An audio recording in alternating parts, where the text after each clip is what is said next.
Hey up guys, now if you want to get to the core of what creates emotion in your guitar solos, the two notes that you need to be targeting are the third and the seventh. Now that's whether they're major seventh, minor seventh, major third, minor third, it doesn't matter. As long as you are targeting those notes, then you are hitting the money notes for the chord. Those are the notes that have the emotion. What I'm going to do is I'm going to lay out a cool little pattern for you. Really easy to see, and what it is those thirds and sevenths. But what we do is we use the grid to help us to get there. We're going to do this in A major. This is A major, so we've got A here, that's chord 1, chord 4, chord 5. Those are my major chords in the L7 grid. Here are my minor chords in the L7 grid. This is 6, this is 3, and this is 2.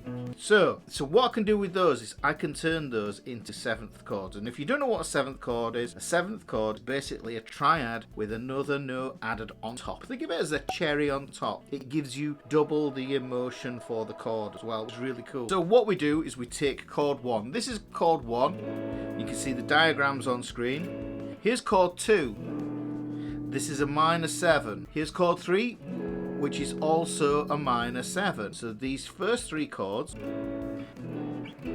had their root note on the E string. This is an E shape, this is an E shape, this is an E shape. So this is major 7 and this is minor 7. You can play it like this with these fingers. You can play it like this with these three fingers. Yeah, now those don't look much like E shapes, but trust me, they are. They are just mutated to the point where they don't look like E shapes. So moving on to the A shapes, chord 4 is here.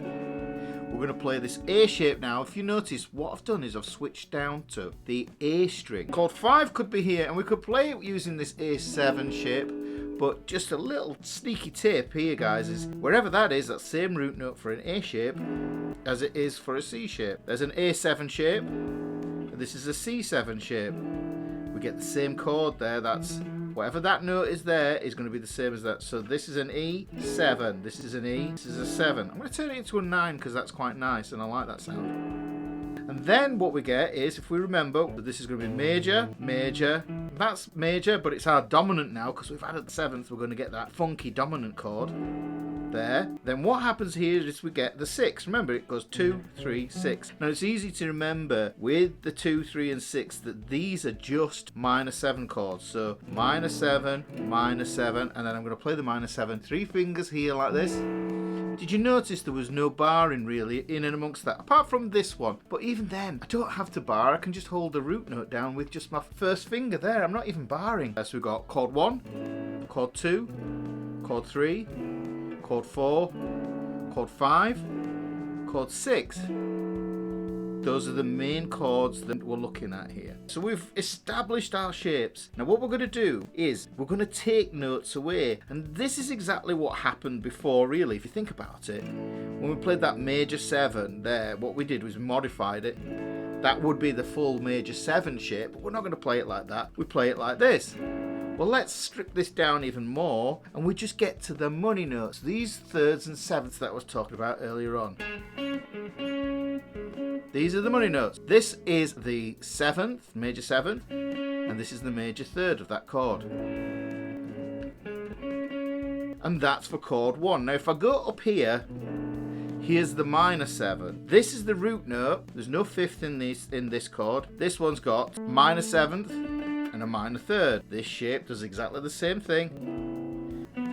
Minor 7, minor 3rd. We come over here to this major 7 here. We can see we get this little 2-note shape just going for the 3rd, and we're just going for the 7th. So this is the major 7th and this is the major 3rd.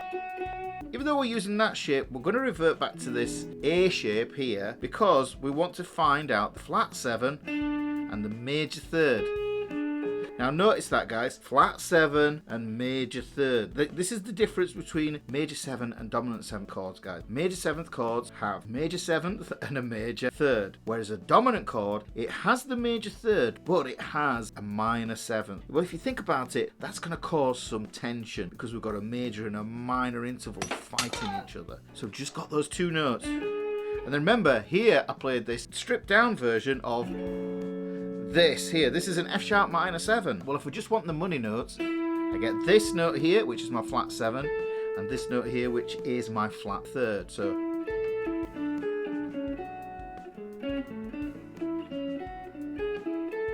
So here we get this cool little thing. We can follow the chords on the grid.